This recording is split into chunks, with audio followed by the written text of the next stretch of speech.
Pernah tak anda terfikir, kenapa ya kita ni mudah sangat percaya benda yang tak betul? Kita rasa kita ni dah cukup bijak, cukup berhati-hati, tapi entah macam mana pembohongan, khabar angin atau info-info palsu ni kadang-kadang rasa macam betul sangat. Jadi hari ni kita nak siasat misteri ni sama-sama.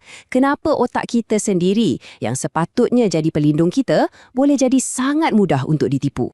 Cuba bayangkan, anda tengah jalan-jalan kat pusat beli belah. Lepas tu, nampak papan tanda macam ni. Separuh daripada diri anda mungkin rasa, betul ke ni? Tapi separuh lagi rasa teruja kan? Rasa macam tergesa-gesa, takut terlepas peluang keemasan. Inilah petanda pertama macam mana otak kita bertindak balas, selalunya sebelum kita sempat nak fikir dalam-dalam pun. Inilah soalan paling utama untuk kita hari ni. Ini bukan setakat soal fakta lawan auta. Ini sebenarnya satu teka-teki tentang cara otak kita berfungsi. Macam mana ia proses maklumat, macam mana ia ingat dan macam mana ia membina realiti untuk kita. Kenapa benda yang kita tahu salah masih boleh rasa macam betul? Okey, jom kita bongkar. Jawapannya macam ni. Otak kita ni sebenarnya tak direka untuk cari kebenaran 100% setiap masa. Sebaliknya, ia ada keutamaan lain macam kelajuan, jimat tenaga, keselamatan emosi dan juga diterima oleh kumpulan kita. Dan dalam perkongsian kali ni, kita akan dedahkan 3 pesalah utama dalam otak kita yang bertanggungjawab untuk semua ni.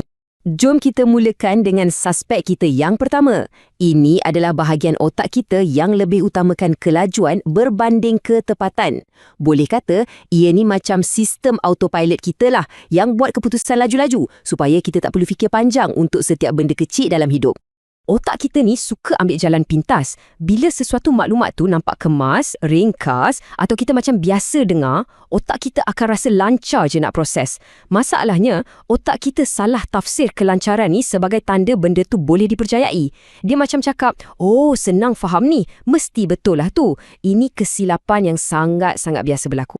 Dan senjata paling power untuk otak pantas ni ialah pengulangan. Bila kita dengar benda yang sama berulang-ulang kali, otak kita mula kenal benda tu.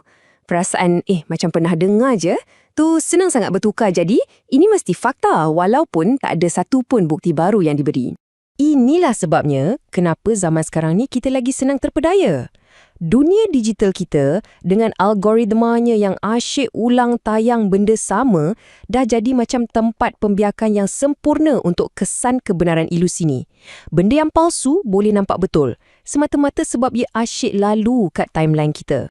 Okey, sekarang jom kita beralih ke suspek nombor 2. Bahagian otak yang ni pula, dia tak kisah sangat pasal fakta-fakta yang terpencil.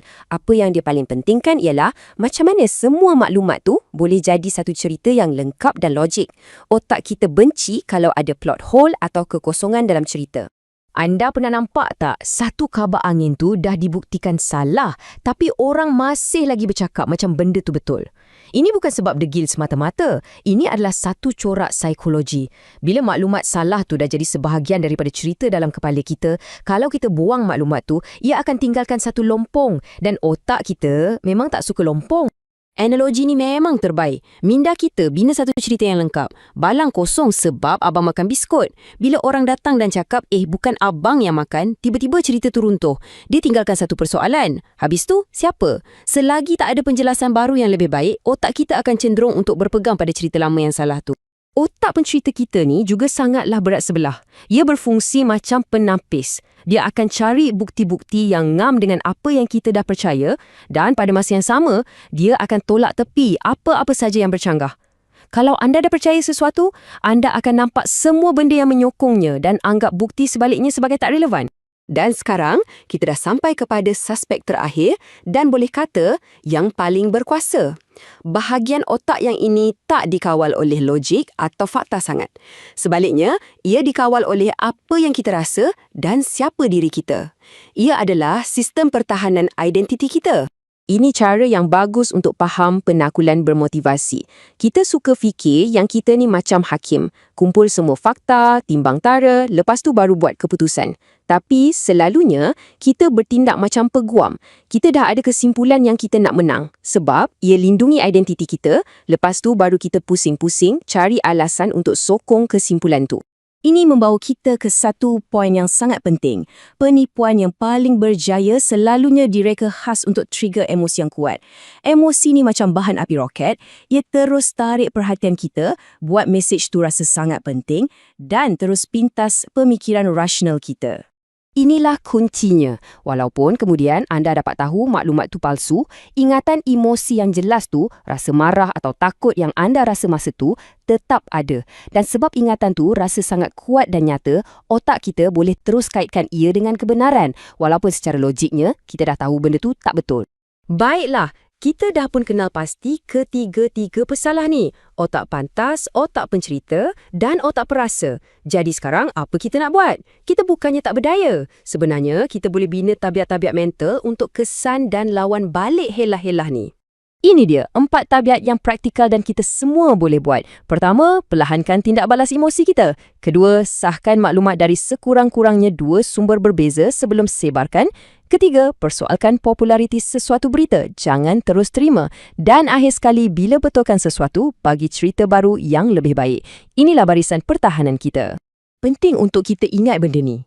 Bila kita faham tentang semua kecenderungan ni, ia bukan untuk kita kritik diri sendiri atau orang lain. Ia untuk kesedaran diri. Otak kita cuma buat apa yang ia dah terbiasa buat selama ni. Jimat tenaga, bina cerita dan lindungi kumpulan kita. Cuma bezanya, dunia maklumat hari ini mengeksploitasi ciri-ciri ni habis-habisan. Jadi, saya nak tinggalkan anda dengan soalan ini untuk direnungkan. Antara 3 suspek tadi, yang mana satu paling kerap tipu anda? Adakah otak pantas yang anggap benda biasa tu benar? Atau otak pencerita yang tak boleh terima cerita tergantung?